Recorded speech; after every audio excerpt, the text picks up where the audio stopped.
오늘은 이제 사무엘하 14번째 시간이고요. 오늘은 사무엘하 20장을 같이 말씀을 나누도록 하겠습니다. 우리가 이제 지난 시간에 사무엘하 이제 19장을 말씀을 배웠는데 19장의 내용 다 기억하시죠? 네. 예, 19장은 다윗이 이제 압살롬의 반란에서 이제 반란을 진압하고 그래서 이제 요단강에서 마하나임으로부터 시작해서 요단강을 지나서 이제 길갈까지 오는 내용이었죠. 그리고 이제 오늘은 이제 길갈에서부터 다시 예루살렘으로 이제 정식으로 환궁하는 그 가운데에서 그 세바라고 하는 인물이 그 반란을 일으키는 그 내용이 들어 있습니다. 가장 큰 맥락은 그거고요. 그리고 나중에는 이제 다윗이 예루살렘으로 들어온 이후에 자신의 그 조직들, 관료를 다시 재정비하는 내용으로 끝을 맺고 있는데요. 우선 1절과 2절을 먼저 한번 보시겠습니다. 예, 1절 제가 읽겠습니다. 마침 거기에 불량배가 하나 있으니 그의 이름은 세바인데 베냐민 사람이라. 비그리의 아들이었더라. 그가 나팔을 불며 이르되 우리는 다윗과 나눌 분깃이 없으며 이새의 아들에게서 받을 유산이 우리에게 없도다. 이스라엘아 각각 돌아가라 하매 이에 온 이스라엘이 다윗 따르기를 그치고 올라가 비그리의 아들 세바를 따르나 유다 사람들은 그들의 왕과 합하여 요단에서 예루살렘까지 따르니라. 여기 보시면 이제 세바라는 인물이 등장을 하고 있습니다. 그래서 세바에 대해서 이렇게 네 가지로 설명을 하고 있는데요. 첫 번째는 세바는 베냐민 지파, 그리고 두 번째는 비그리라는 사람의 아들이라고 되어 있습니다.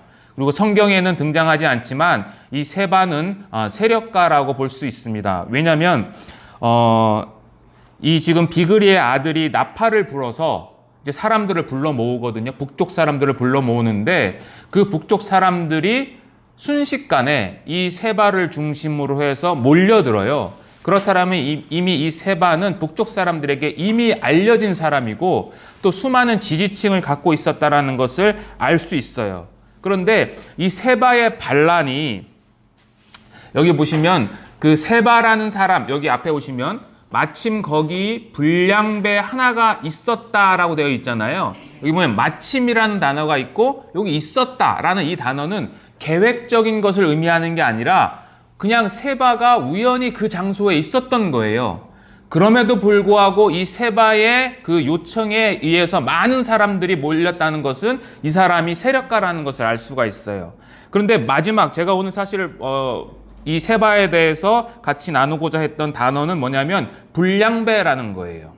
자, 마침 거기에 불량배가 있었다라고 이렇게 표현을 하는데 이 불량배라는 이 단어 히브리어 벨리알이라는 이 단어는 이미 우리가 사무엘상과 사무엘하를 배우면서 여러 번 반복해서 등장했던 단어예요.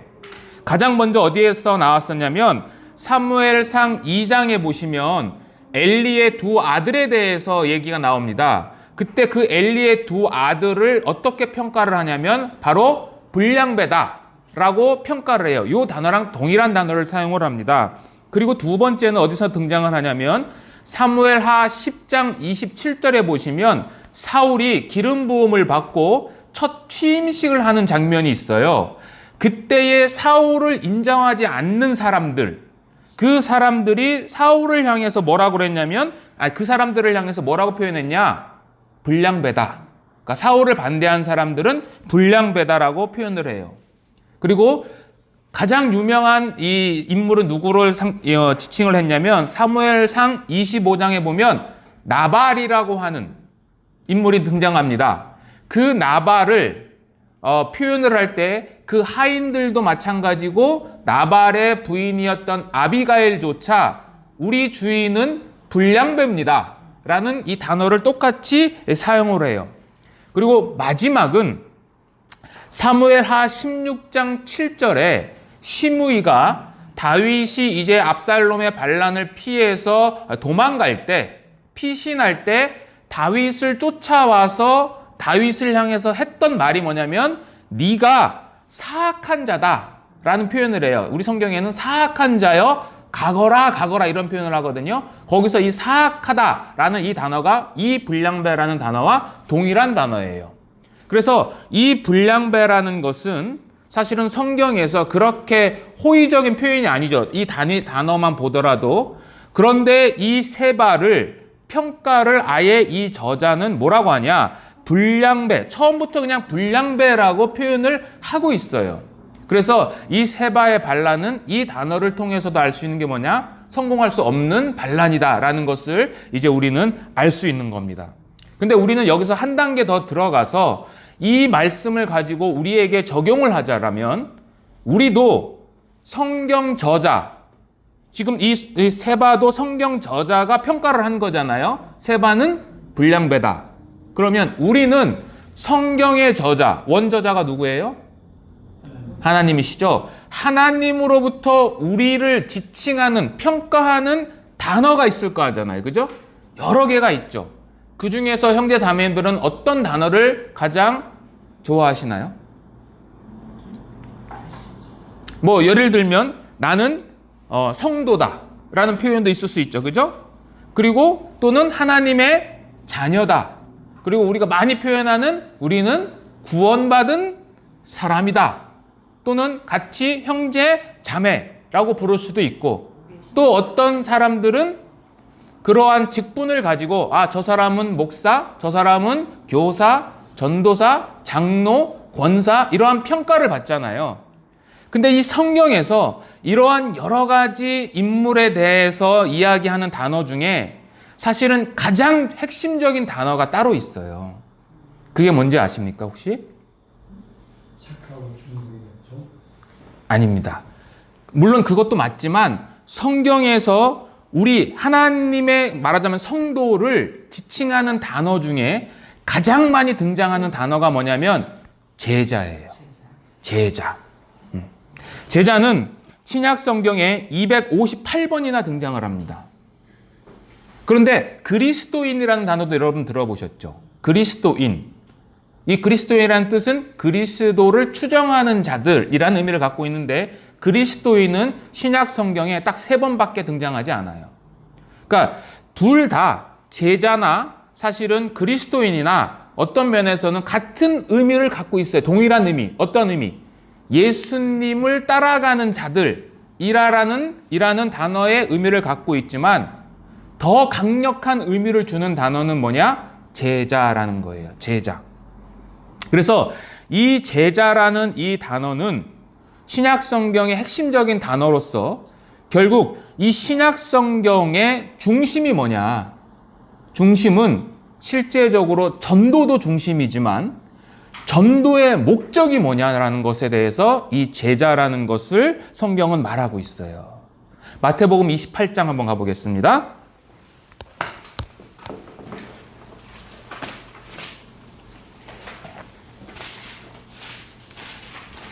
마태복음 28장은 이제 예수님께서 승천하시기 전에 마지막 제자들에게 대위임령이라고 하는 그 말씀을 선포하는 내용인데요. 28장 19절과 20절만 같이 한번 읽어보도록 하겠습니다. 그러므로 너희는 가서 모든 민족을 제자로 삼아 아버지와 아들과 성령의 이름으로 세례를 베풀고 내가 너희에게 분부한 모든 것을 가르쳐 지키게 하라. 볼지어다 내가 세상 끝날까지 너희와 항상 함께 있으리라. 굉장히 유명한 말씀, 아마 잘 아시는 말씀이죠. 여기서 제자들에게 했던 말씀의 핵심이 뭐냐? 모든 민족에 가서 뭘 해라?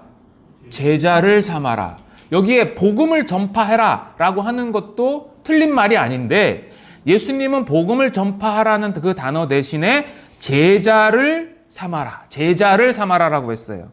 그래서 달라스 왈라드라는 이 신학자는 뭐라고 표현했냐면 신약 성경은 그리스도의 제자들을 위한 그리고 제자들에 의한 제자들에 관한 책이다라고 얘기를 했어요. 그러니까 이 제자의 핵심을 두고 있는 거죠. 그래서 구원은 다른 말로 회심은요. 출발점이에요. 출발점. 우리 그리스도인의 삶에 있어서 회심은 출발점이에요. 그럼 출발이 있으면 목적지가 있을 거죠. 그죠? 목표는 뭘까요? 우리가 구원받은 목표가 뭐예요?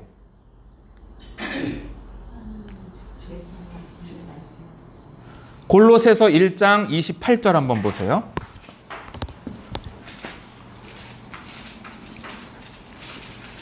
신약성경 골로새서 1장 28절.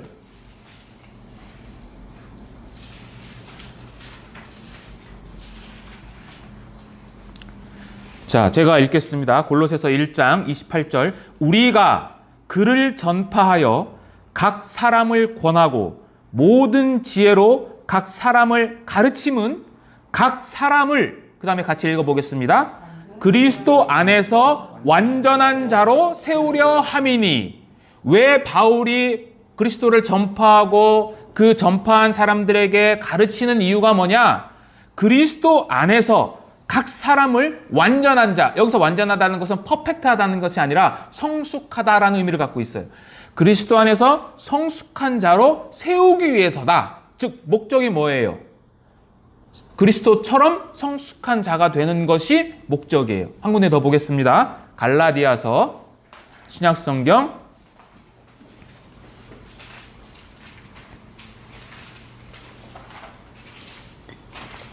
갈라디아서 4장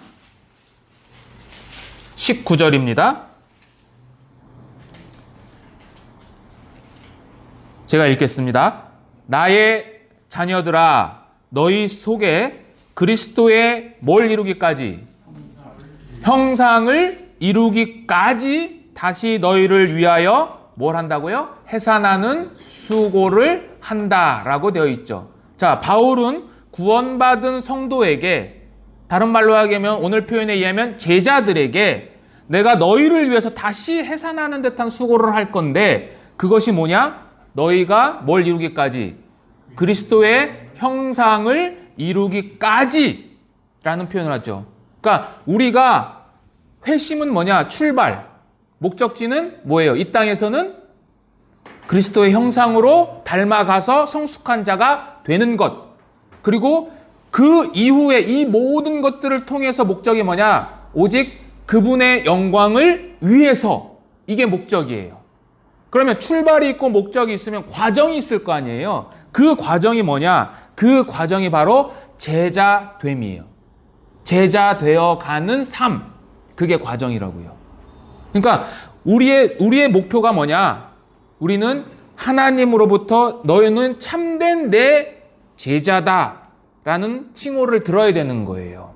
그래서 예수님이 활동하던 이 1세기 당시에 제자들, 이때는 예수님만 제자로 삼은 것이 아니라 유명한 랍비들은 다 자기들의 제자들을 이렇게 거느리고 다녔어요. 그래서 그 제자를 부르는, 내가 제자를 삼고자 할 때는 어떡하냐?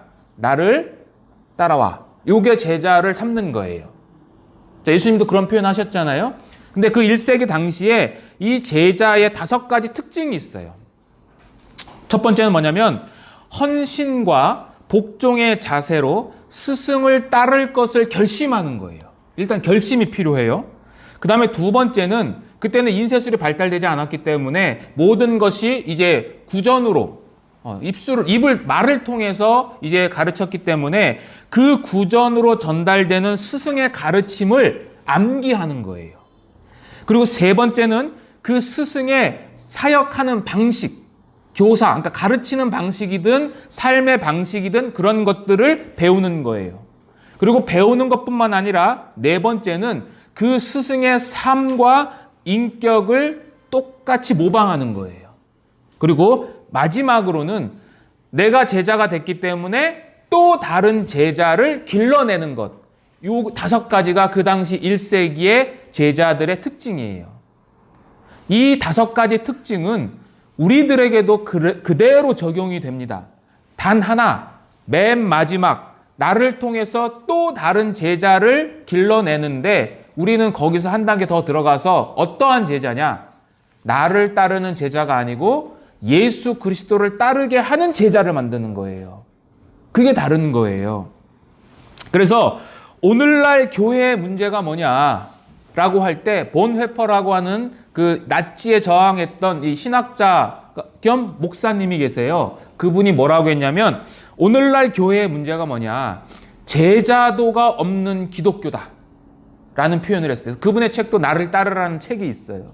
그러니까 우리는 그만큼 이 제자됨의 삶에 있어서 우리는 목표를 가지고 살아가야 되는 거예요. 그리고 우리가 불량배란 이 단어가 아니라 성경의 저자로부터, 하나님으로부터 참된 제자다라는 평가를 받아야 되는 거죠. 그럼 하나만 더 보겠습니다. 그러면 예수님께서 나를 따르라 라고 마태나 누가나 요한이나 부른 것처럼 우리를 부르셨잖아요. 나를 따르라. 그러면 나를 따를 때 어떻게 따르는가에 대해서도 예수님은 말씀하셨어요. 나를 따르기 위해서는 너희들이 어떻게 해야 되느냐? 누가복음 보겠습니다. 누가복음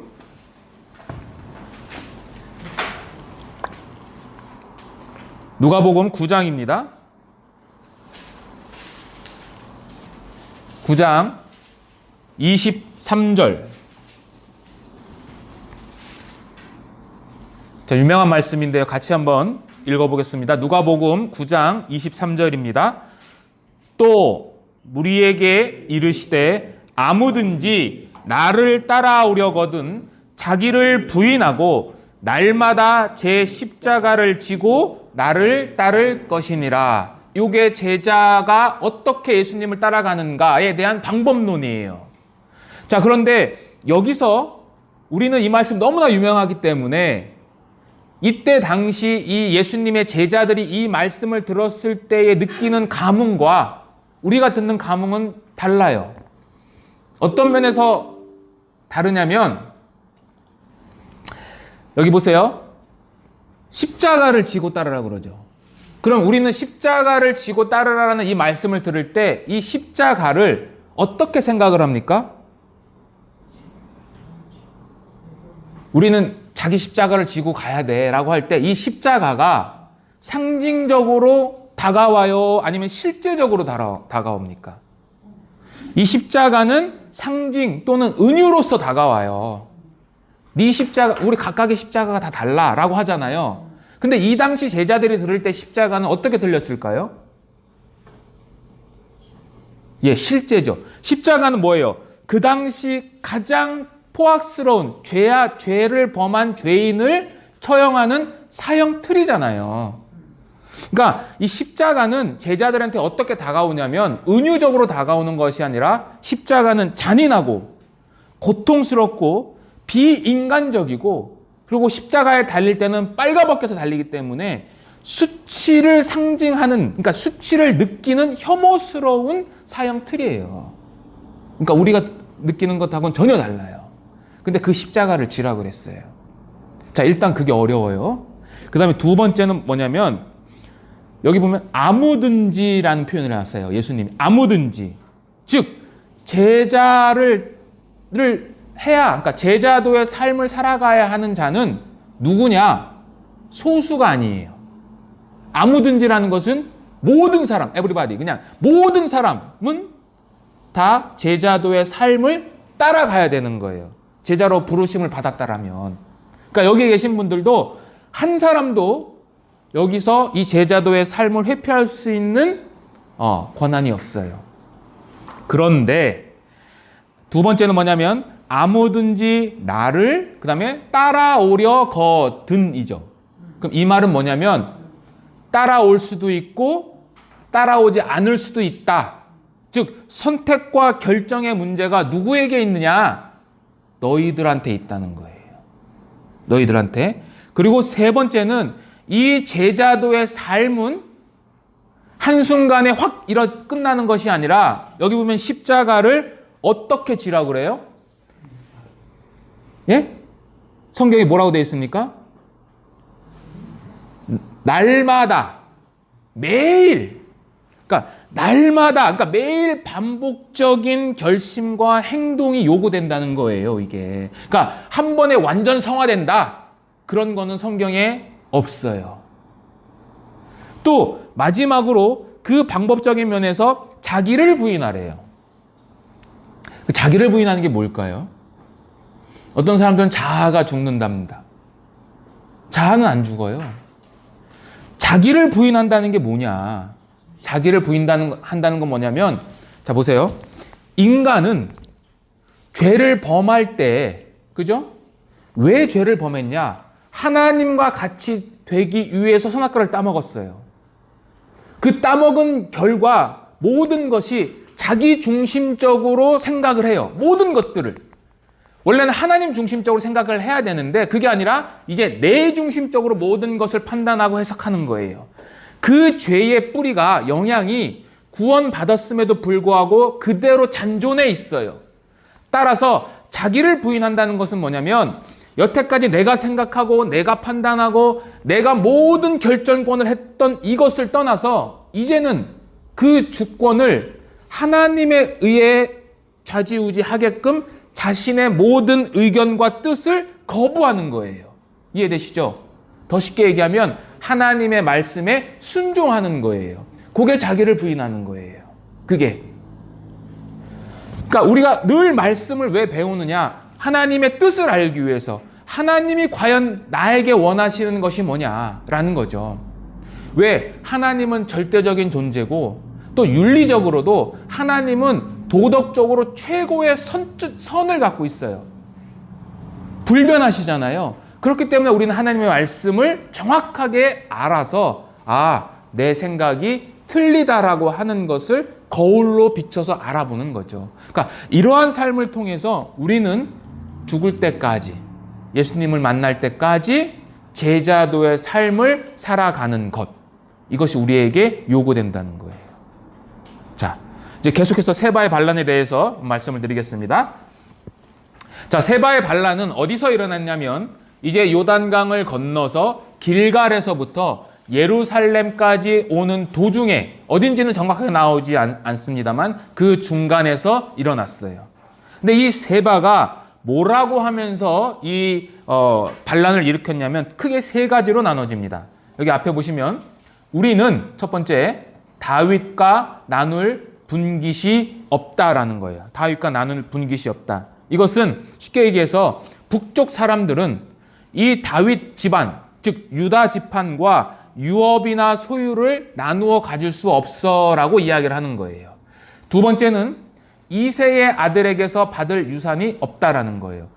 앞에 있는 말과 이 지금 한 말은 동일한 표현법이에요. 이건 히브리적 표현법이에요. 그런데 여기서 중요한 것은 뭐냐면 앞에는 다윗과 나눌 분깃이 없다라고 표현을 했고요. 그 후반절은 다윗이 아니라 이새의 아들이라는 표현을 했어요. 이새의 아들이라는 표현은 우리가 배워서 아시겠지만 사무엘서에서 다윗에 대해서 경멸적인 표현을 할 때 또는 다윗을 하대할 때 했던 표현이에요. 그러니까 이 표현이 달라졌어요. 즉, 이 두 가지는 뭐냐면 우리는 북쪽 사람들은 처음부터 유다 지파에서로부터 소외당했다. 우리는 받을 게 없어.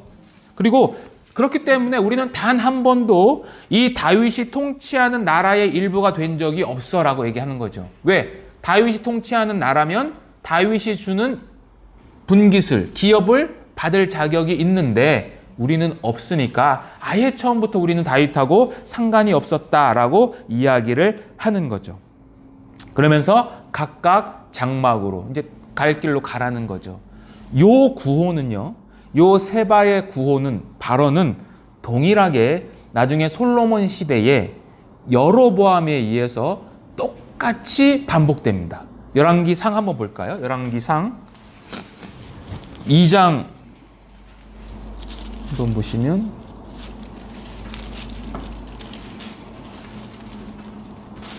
잠깐만요.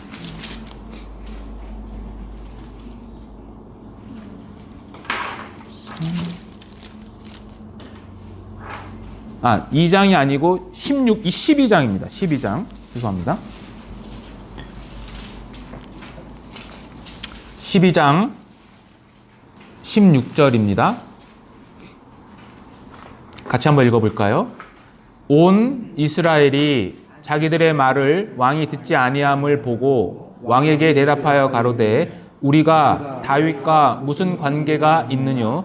이새의 아들에게서 받을 없도다. 이스라엘아 너희의 장막으로 돌아가라. 똑같죠. 그러니까 요게 구호예요.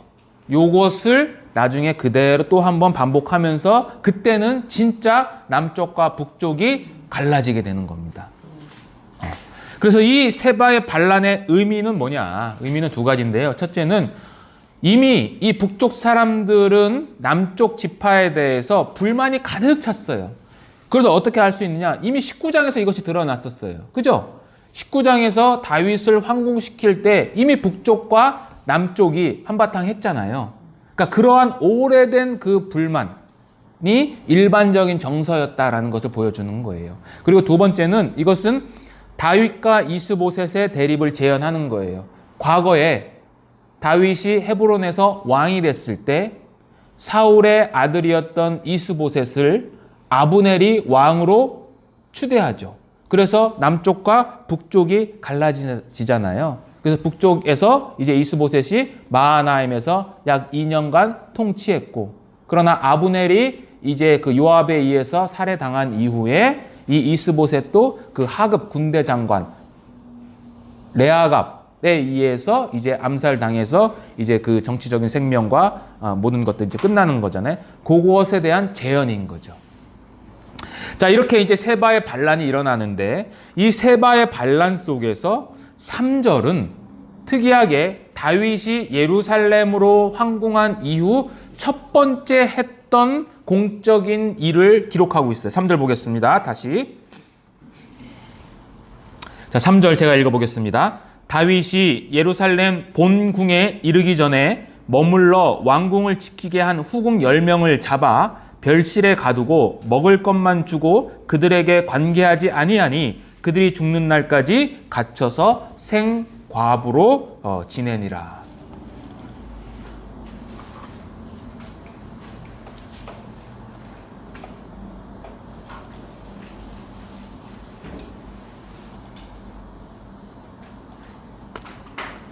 자꾸 꺼지네요. 자, 예루살렘 입성한 이후에 첫 번째 한 일이에요. 후궁들에 대한 조치예요. 어떻게 조치를 했느냐? 이 후궁들은 누군지 아시죠? 예, 압살롬에 의해서 피신해 갈 때 남겨둔 후궁 10명이죠. 방법은 뭐냐면 일단 격리를 시켰고요. 그러나 음식을 제공을 했어요. 그러나 그들과 끝까지 죽는 날까지 육체적인 관계, 그러니까 남편과 아내로서의 관계를 갖지를 않고 생과부로 지내게끔 했다라는 거예요. 그러면 다윗이 취한 이 방법의 의미가 뭐냐? 이렇게 세 가지로 나눠져요. 첫 번째는 정치적인 의미가 담겨 있어요. 이게 무슨 말이냐면 지금 세바의 반란이 일어났어요. 그 북쪽 사람들은 이미 분리를 하자라는 그러한 여론이 팽배한 상태였어요. 그리고 북쪽 지파는 물론 그 가운데는 세속적인 사람들도 있겠지만 북쪽 사람들은 대부분이 그 당시에는 율법에 정통한, 우리 식으로 얘기하면 보수주의자들이 아마 더 지지층들이 많았을 거예요. 그러면 이 보수주의자들 입장에서는 이 후궁이라는 것 자체가 다윗을 대항하는, 다윗에게 반역을 일으킬 수 있는 명분을 주는 거예요. 왜? 율법에는 절대 왕은 많은 아내를 두어서는 안 된다라고 되어 있기 때문에. 그래서 다윗은 그러한 정치적인 의미를 담고 있고, 또 남쪽 사람들에게는 어떤 의미를 주냐면 압살롬은 어떻게 했어요? 이 후궁들을 강제로 관계를 맺었죠. 자신이 왕이 됐다라는 표현에 의해서 나는 압살롬과 다르다라는 것을 보여주는 거예요. 그러니까 다윗은 이런 정치적인 계산도 있었을 거예요. 그러나 더 중요한 것은 두 번째와 세 번째예요. 윤리적인 의미와 율법적인 의미가 있어요. 윤리적인 의미는 뭐냐면, 자 보세요. 이 10명의 후궁들은 죄가 있었습니까? 죄가 없었어요. 그리고 다윗이 왜 이 10명을 남겨뒀는지 성경 저자는 아무런 암시를 주지 않고 있어요. 그럼에도 어쨌든 다윗은 내가 남편이면 어떻게 해야 되는 게 맞아요? 데리고 가는 게 맞는 거죠. 근데 남겨놨어요. 근데 어쨌든 남겨둠으로 말미암아 그 자신의 아들이잖아요. 그러면서 그 아들에게 수치와 상처를 당한 거죠. 그러니까 이 후궁들을 어떻게 보면 다윗의 입장에서는 좀 나쁜 표현을 하면 내쫓거나 아예 처형할 수도 있어요. 근데 다윗은 그러지 않아라. 여기서 보면 먹을 것을 줬다라고 되어 있고 별실에 가두었다라는 이 표현은 격리를 했다라는 거예요. 그리고 한편에서는 보호 조치를 했다라는 의미도 담고 있어요. 이 단어 자체가. 그러니까 그런 의미에서 이 다윗은 윤리적으로 이 수치와 상처를 당한 후궁들에 대한 배려적인 조치로서 이런 것을 했다라는 의미도 담고 있어요. 출애굽기 21장에 보면은요. 이 당시는 고대에는 지금은 그렇지 않지만 고대에는 이 아내 또는 여자의 삶은 누구에게 종속이 되냐면은요. 남편이나 남자의 종속돼요. 그래서 이 당시 과부들은 굉장히 사회적으로 하층민에 속하는 거예요. 보호받을 수 있는 존재가 없는 거거든요. 그런데 그 출애굽기 21장에서는 고대 사회에서 그 여인들에게 보장되어야 하는 세 가지 조건을 이야기하고 있는데 그게 뭐냐면 음식을 제공하고 그 다음에 의복을 제공하고 그 다음에 동침하는 것에 대해서 이야기를 하고 있어요. 그러니까 여기서 동침은 제외되지만 어쨌든 나머지 두 개에 대해서는 이 다윗이 윤리적으로 이러한 행동을 했다라는 거예요. 그러나 가장 큰 의미는 저는 율법적인 의미라고 생각을 하고 말씀을 드립니다. 자, 율법은 신명기서 24장에 보시면 율법은 뭐라고 그러냐면 다른 남자와 관계를 가진 아내를 다시 받아들여서는 안 된다라고 되어 있어요. 그러니까 이미 이 다윗은 자신들의 아내였지만 어쨌든 압살롬에 의해서 관계가 맺어졌어요. 그 아내를 다시 받아들이는 것은 여호와 앞에 그것은 합당하지 않은 거고 신명기서에서는 바로 그러한 일이 여호와 앞에 가증한 일이다라고 했어요. 그러니까 그 율법을 지키는 거예요. 그리고 한편으로는 그 다른 남자가 누구예요? 자기 아들이에요. 어떤 면에서 근친상간과 같은 그러한 모형이 되는 거죠. 그러니까 다윗은 그것을 이제 안 하기 위해서 이러한 격리, 그 다음에 음식 제공, 그 다음에 생갑으로 지내게끔 했다라는 겁니다. 오늘 이상하네요. 네. 자, 그래서 여기서 우리가 알 수 있는 것은 뭐냐면 죄는 확장성과 파급력을 갖고 있어요. 이게 무슨 말이냐면 이들이 이렇게 된 이유가 뭐예요? 원인, 근본적인 원인. 누구 때문이에요? 다윗 때문이죠. 다윗, 그죠? 다윗의 죄, 어떤 죄였죠? 밧세바를 범한 죄. 한 사람에 대한 죄가 계속 확장되고 파급되니까 이 10명에게는 어떤 면에서는 수치와 상처를 남기게 됐어요. 그래서 이러한 죄에 대한 경각심을 불러일으키는 거죠. 이것은 우리에게도 주지만 다윗에게도 그렇게 줍니다. 왜? 이 후궁들을 별실에 가두어뒀지만 다윗은 언제든지 그 10명을 있다라는 것을 알아요, 몰라요? 알죠. 그 10명을 볼 때마다 무엇을 생각할 것 같습니까, 다윗이? 예, 자신의 죄. 그러나 그 지금 후궁들이 어디에 머물러 있어요? 예? 궁 안에 있죠. 궁 안에. 즉, 궁 안에 있다라는 것은 다윗으로 하여금 또 뭘 느끼게 하는 거예요? 내가 죄를 짓고 피신해 갔지만 하나님의 은혜로 말미암아 다시 지금 예루살렘에 있다. 즉, 이 10명의 후궁들은 자신의 죄를 상기시키는과 동시에 하나님의 은혜를 상기시켜주는 상징물과 같은 존재라는 거예요. 이런 모든 것들이. 그래서 한마디로 얘기하면 산증인이에요. 산증인. 우리들도 마찬가지예요. 우리들도 죄를 져요. 그리고 그 죄는 확장성과 파급력을 갖고 확대돼요. 그러나 우리가 다시 회개하고 하나님 앞에 돌아오면 그 죄가 죄로서 끝나는 것이 아니라 하나님의 은혜를 다시금 돌아보게끔 하는 매개체가 된다는 그러한 은혜가 여기 담겨 있는 거죠. 자, 이러한 후궁들에 대한 조치를 한 다음에 드디어 다윗은 세바의 반란을 진압을 명령합니다. 4절 5절 보겠습니다. 왕이 아마사에게 이르되 너는 나를 위하여 3일 내로 유다 사람을 큰 소리로 불러 모으고 너도 여기 있으라 하니라. 아마사가 유다 사람을 모으러 가더니 왕이 정한 기일에 지체된지라. 이제 세바의 반란을 진압하기 위해서 군대 장관을 요압이 아니라 아마사를 임명을 합니다.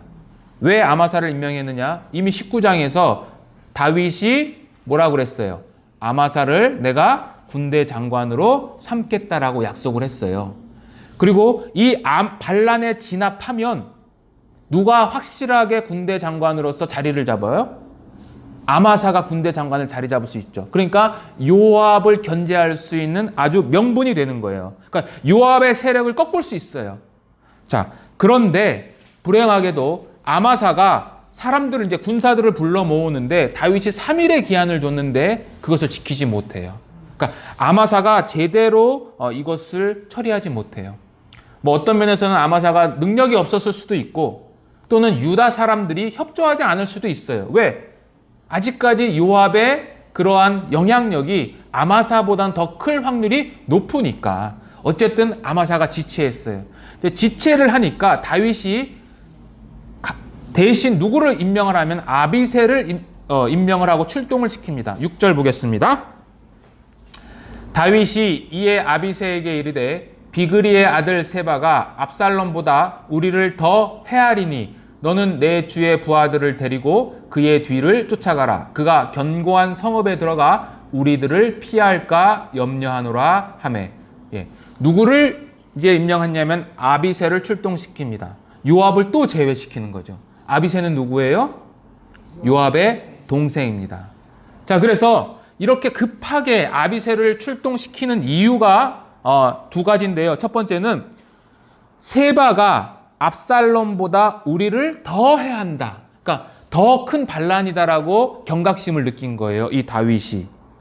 더 큰 위협이라는 거죠. 다윗 입장에서는. 왜냐하면 압살롬의 반역은 개인의 야욕에서부터 출발을 했어요. 그러죠? 그러나 이 세바의 반란은 그것이 아니라 오래 축적된 지파 간의 갈등에서 비롯된 거예요. 그래서 세바의 반란을 진압하지 못하면 그 피해가 압살롬이 반란을 일으킨 것보다 더 큰 거예요. 자, 그래서 우리를 더 헤아리는 거예요. 그래서 다윗이 어떻게 얘기를 하냐면 여기 보시면 너는 내 주의 부하들을 데리고 쫓아가라라고 되어 있어요. 여기서 내 주가 누구냐면 다윗 자신을 가리키는 거예요. 그러니까 아비새의 주인. 그러니까 다윗의 부하들. 이 뒤에 보면 이들이 누구냐면 그렛 사람들과 블렛 사람들이에요. 7절에 보면. 요들은 누구냐? 이제 마지막에 보면 분하야가 관할했던 다윗의 최측근 용병들이에요. 그러니까 그들을 보낼 만큼 다윗은 그 용병들을 보내면 자기는 무방비 상태가 되는 거예요. 그럼에도 불구하고 이 세바의 반란이 더 크게 느껴졌기 때문에 그들을 함께 출동시키는 거예요. 그리고 두 번째 이유는 그들이 성읍에 들어가서 우리를 피할까 염려한다라는 것을 이제 장기전으로 들어가는 것을 이제 막기 위해서 한 거죠. 그런데 다윗의 이 성급함이에요. 결국 이 다윗의 성급함은 아마사를 죽게 만들어요. 요압이 조금 있다 아마사를 죽이거든요. 자, 다윗은 보세요. 지금 환궁한 상태예요. 즉 아까 제가 말씀드린 것처럼 이미 다윗은 하나님의 돌보심을 경험한 상태예요. 근데 다윗은 그 하나님의 보호하심과 인도하심을 보지 않고 지금 자신에게 닥친 위험한 상황만 너무 크게 생각하고 있는 거예요. 그러니까 생각할 틈도 없이 그냥 바로 아비새를 임명해서 결국 아마사를 죽게 만드는 거죠. 이때 만약에 야고보서에 기록된 것처럼 다윗이 하나님의 지혜를 구했다라면 아마사도 죽지 않았을 거고 또 요압도 견제할 수 있었을 거고 세바의 반란도 충분히 진압할 수 있었을 텐데 다윗이 너무 하나님의 은혜를 망각한 결과 이러한 것을 초래했다라는 거죠. 자, 어쨌든 이렇게 해서 이제 출동을 합니다. 출동을 하는데 아마사가 뒤늦게 합류를 합니다. 8절에 보면 이제 기브온 예루살렘으로부터 한 12km 정도 떨어져 있는 그곳에 갔을 때 이제 뒤늦게 이제 사람들을 데리고 합류를 해요. 근데 성경에 요압도 같이 갔어요. 그래서 8절에 보시면 하반절에 보면 이렇게 되어 있습니다. 그때에 요압이 군복을 입고 띠를 띠고 칼집에 꽂은 칼을 허리에 맸는데 그가 나아갈 때에 칼이 빠져 떨어졌더라. 그 다음에 한번 읽어봐 주세요. 요압이 아마사에게 이르되 내 형은 평안하냐 하며 오른손으로 아마사의 수염을 잡고 그와 입을 맞추려는 체하며 아마사가 요압의 손에 있는 칼은 주의하지 아니한지라. 요압이 칼로 그의 배를 찌르매 그의 창자가 땅에 쏟아지니 그를 다시 치지 아니하여도 죽으니라. 그러니까 요압이 이제 아마사를 방심하는 틈에 이제 암살을 하는 거죠. 근데 요압이 교묘해요. 왜 교묘하냐면 일단 인사를 합니다. 내 형은 평안하냐. 여기서 형은 나위 많은 사람을 지칭하는 게 아니에요. 이건 그냥 형제라는 뜻이에요. 원래 이게 사촌지간이잖아요. 그러니까 그냥 인사하는 거예요. 인사를 먼저 한 다음에 그 다음에 칼을 떨어뜨려요. 요압은 성경에는 자세히 나와 있지 않지만 요압은 칼을 2개를 준비한 것 같아요. 자, 칼이 떨어졌어요. 근데 요압이 그 칼을 집었잖아요. 칼을 집었어요. 왼손으로. 그러면 아마사의 입장에서는 아마도 저 같으면 그 왼손으로 그 칼을 집는 그것을 아마 저는 눈여겨봤을 거예요. 칼을 집으니까 일단. 근데 그것이 아니었던 걸로 봐서 아마 작은 담건 같은 것을 이 요압이 숨기고 있었던 것 같아요. 그리고 어떻게 했냐면 수염을 잡고 입맞춤을 했어요. 입맞춤은 그때 당시 고대 중동 사회에서 동성 또는 이성 간에 이제 인사하는 그러한 맞춤법이에요. 입을 실제로 맞추는 게 아니라 이제 뺨을 서로 이렇게 대는 그러한 행동인데 그것을 통해서 이제는 왼손으로 아마사를 단번에 찔러서 다시 죽일 필요가 없이 그냥 살해를 한 거죠. 자, 그래서 왼손으로 사용했다는 것도 사실은 교묘한 거예요. 원래 성경에서 왼손으로 무기를 사용하는 것은 특이하잖아요. 그것이 사사기서에 등장을 하거든요. 베냐민 지파가 다 왼손 600명의 물맷돌을 진 자들이 있었다라고 이야기를 하고 있지 않습니까? 자, 어쨌든 이렇게 해서 이제 아마사를 죽이게 하는데 저는 여기서 입맞춤이라는 것을 좀 여러분들하고 나누고 싶어요. 요 입맞춤은 정말 교묘한 속임수의 입맞춤이잖아요. 요 입맞춤을 나중에 누가 하냐면 유다가 하죠. 예수님을 향해서. 그러죠? 자, 마가복음 한번 보겠습니다.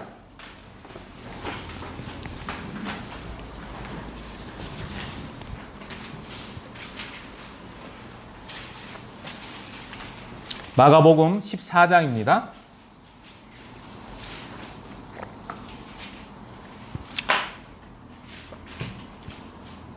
마가복음 14장 43절에서 45절입니다.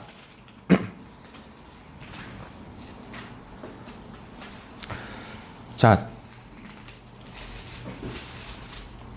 제가 읽겠습니다. 예수께서 말씀하실 때에 곧 12 중에 하나인 유다가 왔는데 대제사장들과 서기관들과 장로들에게서 파송된 무리가 검과 몽치를 가지고 그와 함께 하였더라. 44절은 읽어주세요.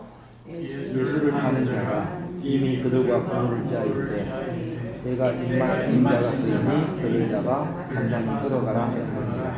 45절은 제가 읽겠습니다. 이에 와서 곧 예수께 나와 랍비여 하고 입을 맞추니. 이게 사인이잖아요. 저 사람이 예수다라는 사인이에요. 자, 보세요. 이 유다의 배반은 예수님을 배반하는 그 순간에도 예수님을 향해서 뭐라고 불렀냐면 랍비라는 칭호를 써요. 이 당시 랍비라는 칭호는 학식과 지혜를 갖춘 사람에 대한 극존칭 단어예요. 지금 배반을 하는 그 순간에 랍비라고 하는 거예요. 그러니까 이 유다의 언어는 굉장히 위선적이고 어떤 면에서는 이것을 예수님은 아실 거잖아요. 어떤 면에서 이건 전율을 느끼게 하는 단어예요. 랍비라고 자기를 부르는 것 자체가. 그런데 또 반면에는 근데 랍비라고 부르면서 목적은 뭐예요? 은 30에 랍비를 파는 거잖아요. 일종의 조롱적인 단어로 느껴지는 거예요. 예수님한테는. 그런데 사실 이 조롱이라는 이 단어는요. 나중에 이제 마가복음 읽어보시면 15장에서의 주제가 뭐냐? 예수님을 향한 조롱에 대한 이야기예요. 로마 군병들도. 자, 어쨌든 자, 유다는 랍비라고 부른 후에 우리 성경에는 등장하지 않는 단어가 헬라어에는 있는데 그게 뭐냐면 랍비어 하고 즉시 입을 맞췄다라고 되어 있는 거예요. 곧. 그러니까 이 예수를 파는 이 유다는 자신의 행위에 대해서 일체의 흔들림이 없는 거예요. 이해되시나요? 지금 제 말씀이? 그러니까 자신의 행위가 너무 당당한 거예요. 곧 입을 맞췄어요. 그런데 여기서 우리가 하나 짚고 넘어갈 것은 44절이에요. 자, 44절 앞절을 뭐라고 표현하냐면 뭐라고 표현합니까? 예수를 파는 자. 43절은 누구라고 얘기했어요? 예수를 파는 자 이름을 적었습니까? 안 적었습니까? 유다 적었죠. 그러면 마가의 입장에서는, 하나님의 입장에서는 43절에 이미 유다라고 밝혔기 때문에 44절도 유다가 이렇게 해도 돼요. 그렇죠? 그런데 유다라는 표현을 안 쓰고 예수를 파는 자라는 단어를 사용을 했어요. 이게 뭘까? 유다는 어떤 면에서는 고유명사예요. 그죠? 유다라는 고유명사. 근데 예수를 파는 자는 고유명사가 아니에요. 그러니까 예수를 파는 자는 누구나 될 수 있어요. 누구나. 그 누구나는 어디까지 포함하냐? 여러분들과 저까지 포함해요. 우리가 구원받았다고 하고 우리가 하나님의 자녀라고 하지만 우리의 삶 가운데서는 늘 예수를 팔 때가 있어요. 그것이 고의적이든 고의적이지 않든 간에 우리의 삶 가운데서 이런 모습들이 보여 있어요. 그러니까 우리도 유다에 대해서 저 제자는 나쁜 제자야 가 아니라 나도 얼마든지 유다가 될 수 있겠구나 라는 것을 사실은 생각을 하면서 서두에 말씀드렸던 제자도의 삶을 살아가는 그런 성도가 되어야 되는 거예요. 자, 어쨌든 이러한 교묘한 속임수에 의해서 아마사는 죽게 돼요. 그리고 이 아마사의 죽음은 굉장히 처참했어요. 그것을 어떻게 할 수 있냐면 11절과 12절, 13절에 보시면 알 수 있어요. 자, 아마사가 죽고 나서 요압을 지지하는 한 젊은 청년, 군사가 일어나서 이제 요압을 따르는 자나 다윗을 따르는 자가 동일하다라는 표현을 하면서 어떻게 하냐면 모든 사람들이 이 아마사의 시신 앞에서 서 있는 것을 보는 거예요.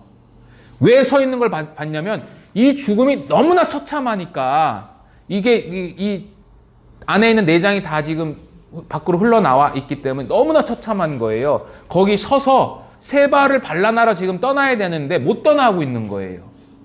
그러니까 거기 서서 있으니까 이 군사가 그 시신을 돌 곁으로 치워버려요. 치워버렸음에도 불구하고 사람들이 또 거기 돌 곁에 서서 떠나질 못해요. 그때서야 자신의 옷을 시신을 덮어요. 그만큼 아마사의 죽음이 비참했다라는 거예요. 이게 반대로 얘기하면 요압이 얼마나 정말 정말 악한 놈인가라고 하는 것을 알 수 있는 거죠.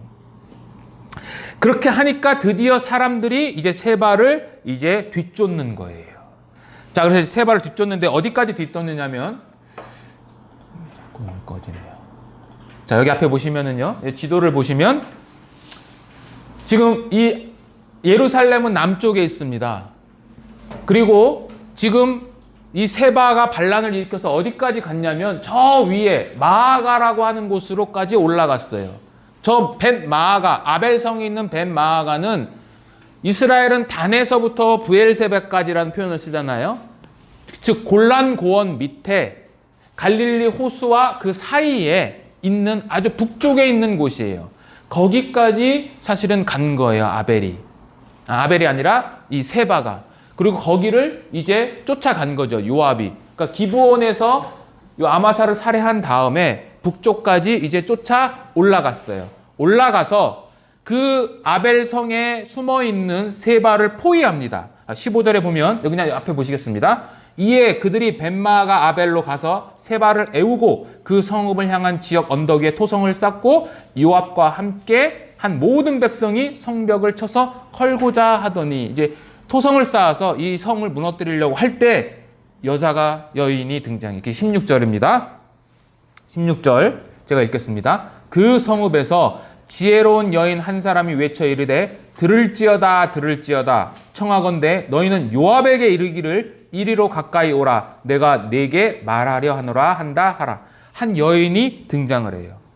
굉장히 위급한 상황이에요. 그러니까 들을지어다라는 것을 두 번을 이야기하면서 이 여인은 내가 말할 거다라고 이야기하는 거예요. 이거는 자발적으로 내가 의지를 표출을 해서 내가 요압하고 지금 단판을 짓겠다는 거예요. 요압은 누구예요, 지금?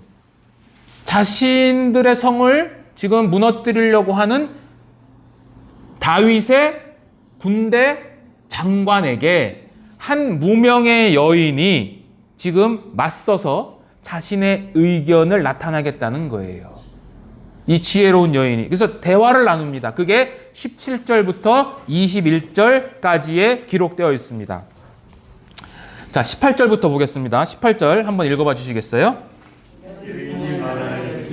옛 사람들이 흔히 말하기를 아벨에 가서 물을 것이라 하고 그 일을 끝내었나이다. 예, 19절도 한번 읽어봐 주세요. 나는 이스라엘 화평하고 충성된 자이 하나이기를 당신이 이스라엘 가운데 어머니 같은 성을 면하고자 하신다. 어찌하여 당신이 여호와의 법을 삼키고자 하시나이까. 예, 이제 이 지혜로운 무명의 여인이 등장해서 요압하고 대화를 하는데 이 여인이 이렇게 대답하는 논리가 세 가지로 지금 나뉘어져요. 첫 번째는 뭐냐면 이 아벨성의 역사적 그리고 종교적 중요성을 부각시켜요. 자, 18절에 보면 여인이 말하여 이르되 옛 사람들이 흔히 말하기를 아벨에게 가서 물을 것이라 하고 그 일을 끝내었나이다. 이게 뭐냐면 이 아벨은 속담에 이를 정도로 이 아벨에 가면 모든 문제가 해결되는 장소다라는 것이에요. 역사적으로 중요한 장소. 그런데 이 당시에 묻는다는 것은 물론 아까 제가 말씀드렸던 랍비 또는 제사장들에게 묻지만 제사장들에게 묻는 것은 결국 누구한테 묻는 거게 되냐면 하나님께 묻는 거거든요. 그러니까 종교적으로 이 아벨은 중요한 장소라는 거예요. 그 19절 하반절에도 보면 당신이 이스라엘 가운데 뭐 같은 산이요? 성? 어머니 같은 성. 그러니까 이게 역사적으로 이 중요한 장소다라고 이야기를 하는 거예요. 근데 왜 이걸 멸하려 하느냐라고 이야기를 하는 거고요. 두 번째는 지금 아벨성에 있는 사람들의 현재 상황을 부각시켜요.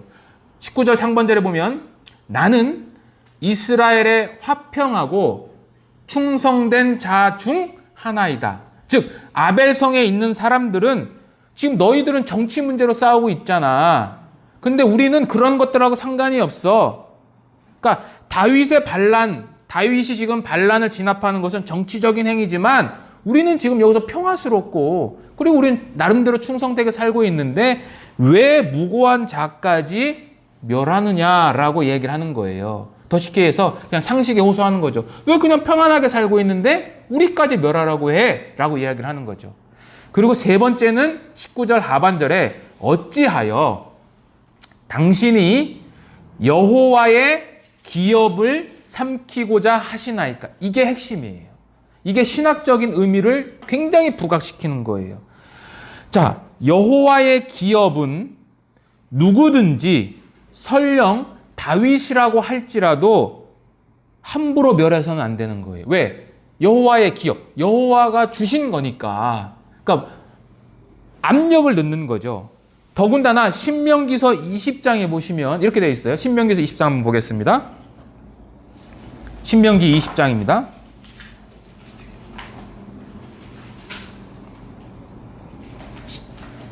구약성경 신명기서 20장 10절.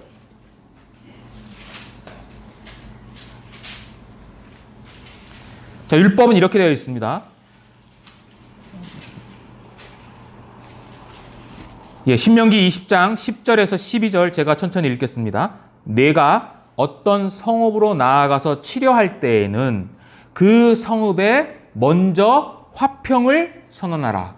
그 성읍이 만일 화평하기로 화답하고 너를 향하여 성문을 열거든 그 모든 주민들에게 내게 조공을 바치게 너를 섬기게 할 것이요. 만일 너와 화평하기를 거부하고 너를 대적하여 싸우려 하거든 너는 그 성읍을 에워쌀 것이다. 율법은 뭐라고 그러는지 아냐 라고 얘기를 하는 거예요.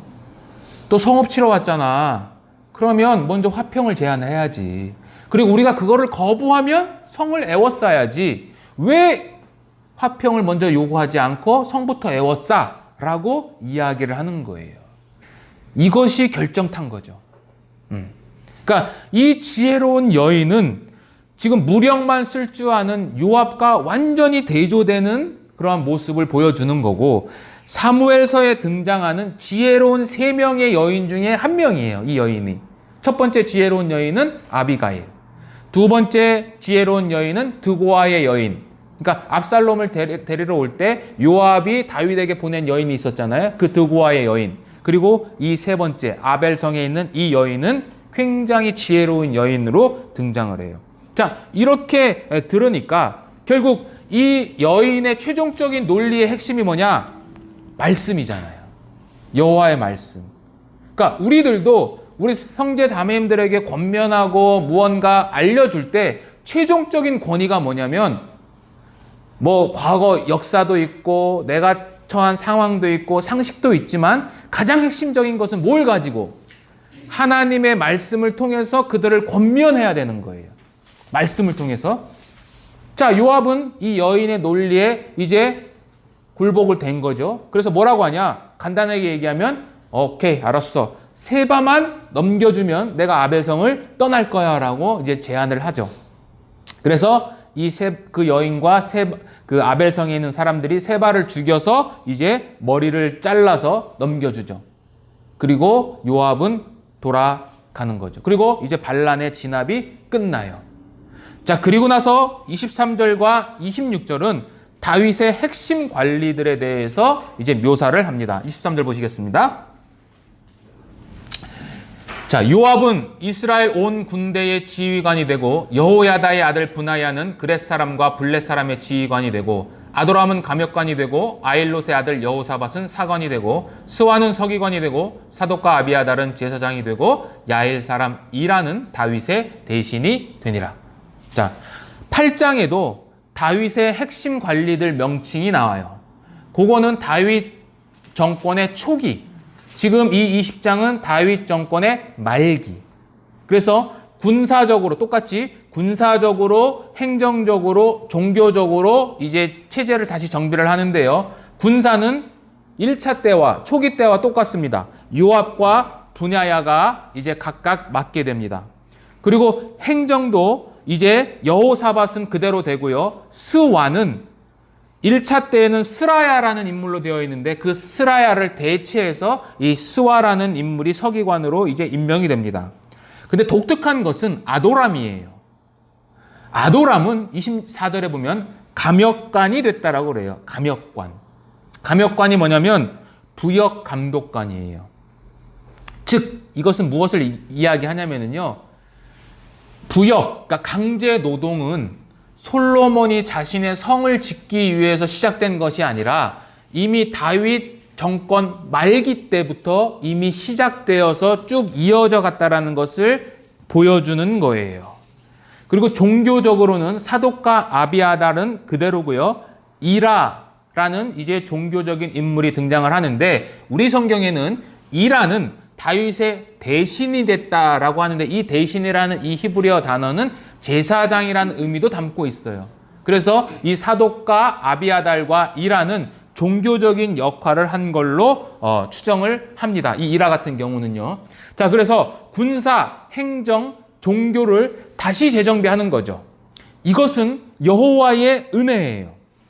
왜 여호와의 은혜냐면 사무엘 하 19장과 20장에 등장하는 다윗의 모습 때문이에요. 19장과 20장에서는 다윗의 무능력한 모습들이 계속 등장을 해요. 그러니까 다윗이 계획했고 또 다윗이 결정한 일들이 다 실패한 걸로 묘사돼요. 예를 들면 아마사를 통해서 요압을 견제하려고 했던 계획이 어떻게 돼요? 실패해요. 그리고 아마사를 통해서 똑같이 이 세바의 반란을 제압하려고 했는데 그것도 실패해요. 그리고 더 큰 거는 뭐냐면 이 세바가 어느 지파 사람이에요? 아까 베냐민 지파 사람이라고 그랬죠.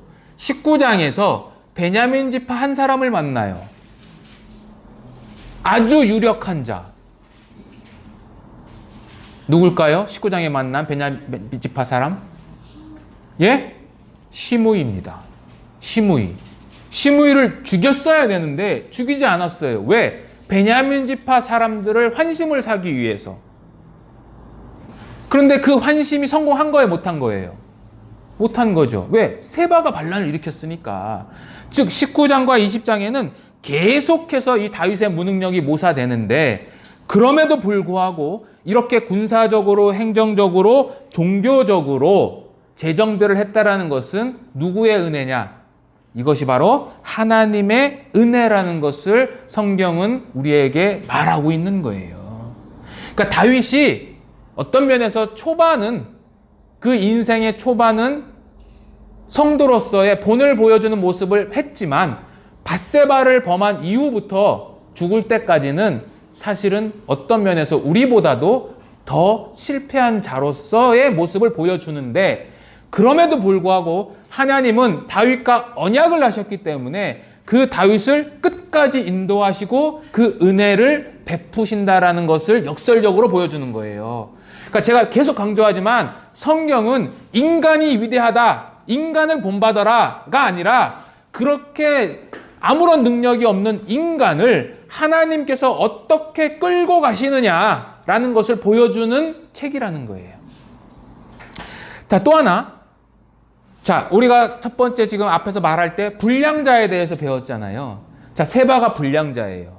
근데 자세히 보면 이 성경에서 불량자는 과연 세바만 불량자일까? 아니에요. 다윗도 불량자예요. 왜요? 아까 제가 말씀드렸죠. 격리된 후궁들. 평생 육체적인 관계를 맺지 않았잖아요. 생과부로 만들었잖아요. 그거 누구 때문인 거예요? 자기 때문이잖아요. 그러니까 다윗은 하나님 편에 볼 때는 불량자예요. 벨리아의 아들이에요. 또 벨리아의 아들이 또 있어요. 요압이죠. 당연히. 죄 없는 아마사를 그렇게 무자비하고 교활함과 속임수로 잔인하게 살해했잖아요. 그 자가 불량자예요. 불량자. 그러니까 누구를 욕할 필요가 없는 거죠. 우리 모두 하나님 앞에 충분히 불량자가 될 수 있는 소지가 다 있다. 따라서 우리는 늘 자신의 삶을 돌아봐야 된다는 거죠. 그래서 마지막으로 제가 볼 성경은 바로 이 구절입니다. 같이 한번 읽어보겠습니다. 율법이 들어온 것은 범죄를 더하게 하려 함이라. 그러나 죄가 더한 곳에 은혜가 더욱 넘쳤나니 이는 죄가 사망 안에서 왕노릇한 것 같이 은혜도 또한 의로 말미암아 왕노릇하여 우리 주 예수 그리스도로 말미암아 영생에 이르게 하려 함이라. 줄친데 있죠. 죄가 더한 곳에 은혜가 더욱 넘쳤다. 여기서 앞에도 보면 범죄를 더하다, 죄가 더하다라는 표현이 있죠. 이 더하다라는 표현은 풍부하다라는 뜻이에요. 풍부하다. 즉 율법이 들어온 것은 범죄를 더 풍부하게 하려 함이라. 그러나 죄가 풍부한 곳에는 은혜는 더욱 풍부했다라는 거예요. 그러니까 이 은혜가 더욱이라는 이 표현은 최상급, 헬라어에서 사용하는 최상급 표현으로서요.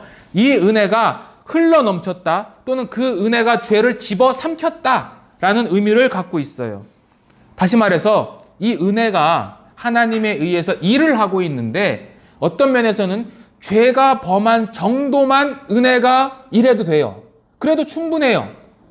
그런데 하나님은 그게 아니라 그 죄를 흘러 넘쳐서 삼킬 정도로 풍부하게 했다라는 거죠. 그러니까 이게 하나님의 은혜라는 거예요. 즉 인간의 죄와 하나님의 은혜는 이퀄 관계가 아니에요. 대칭 관계가 아니라 비대칭 관계예요.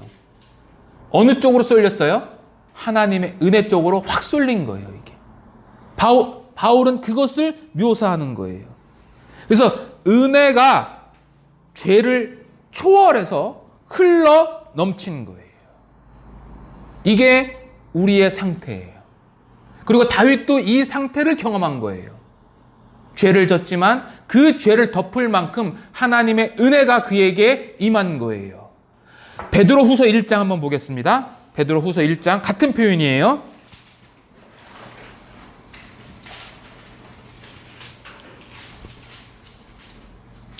베드로후서 1장 11절입니다.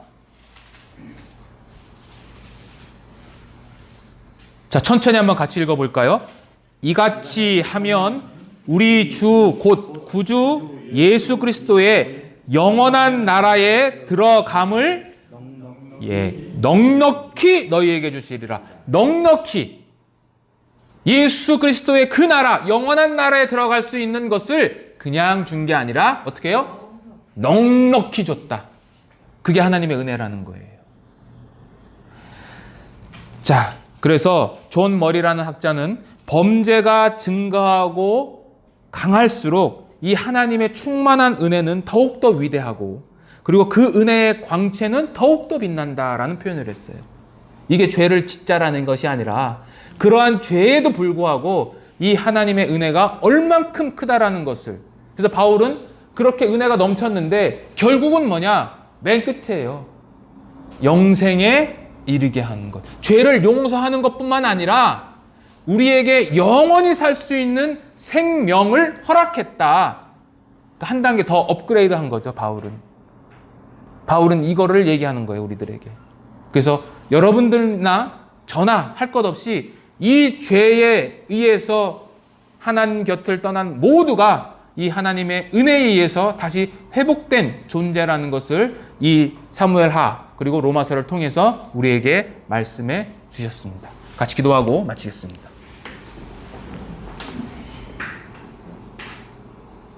은혜가 풍성하신 아버지 하나님 감사합니다. 오늘도 우리가 사무엘하 20장을 통해서 다윗의 그러한 삶을 우리가 살펴보았습니다. 다윗이 자신의 죄로 인해서 모든 것들이 피폐해지고 처참해졌지만 결국 하나님의 은혜에 의해서 다시 그의 왕권이 회복되고 그 나라를 통치할 수 있는 권한을 허락받았습니다. 그 모든 것들은 다윗의 능력에 있는 것이 아니라 오직 하나님의 능력에 있음을 우리가 함께 보았습니다. 또한 로마서를 통해서 그 죄가 넘친 곳에 하나님의 은혜는 더욱더 우리에게 흘러 넘쳤다라는 또 하나님의 말씀을 통해서 우리의 존재가 하나님 앞에 어떠한 존재인지 우리가 다시금 생각하는 귀한 시간을 갖게 해주셨습니다. 이 모든 것들이 다 하나님의 은혜고 우리가 나중에 하나님 앞에 갔을 때 이 모든 것들을 통해서 오직 아버지께 영광 돌릴 수 있는 그러한 삶, 그리고 이 땅에서는 제자의 삶으로서 날마다 자기 십자가를 지고 자기를 부인하면서 그 그리스도의 형상을 닮아가는 그러한 성도들이 될 수 있도록 하나님께서 끝까지 저희들을 지켜주시고 인도하여 주실 줄 믿사오며 이 모든 말씀 우리를 사랑하시는 예수님의 이름으로 기도드렸습니다. 아멘.